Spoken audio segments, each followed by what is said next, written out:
Today I'm going to show you how to replace the cabin air filter in your 2012 Hyundai Elantra. And all you need is the air filter, your hands, and about a minute of your time. I'll place additional air filter part numbers in the link below if you don't want to use an STP filter. So let's get started. To locate your cabin air filter, we're going to open up the glove box and remove everything from inside. Next, we'll locate the two side clips which hold the glove box in place. You want to grab these pins, twist counterclockwise, and they'll pop right out. You'll want to do the same thing on the other side, then the glove box will fold down even further. Now, find the cover to your cabin air filter, which is right here, and each side there will be pinch points. Pinch and pull the cover off.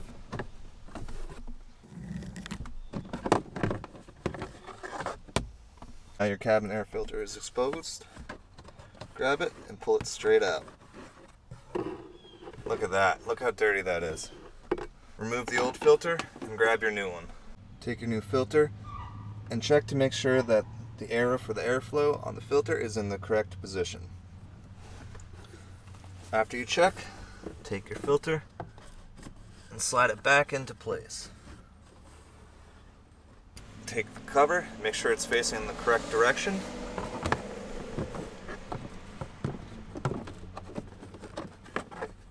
And then reinstall the cover until it clicks. Take the knobs that hold the glove box in place. Notice you will want this corner to be facing up like so.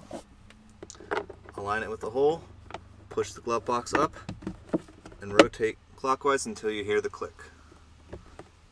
Now you'll want to take the other one, lift the glove box slightly, slide it into place, and rotate till you hear the click. Put all your items back in your glove box and close, and you are officially done. If you like this video, make sure to like, comment, and subscribe. Thanks, guys.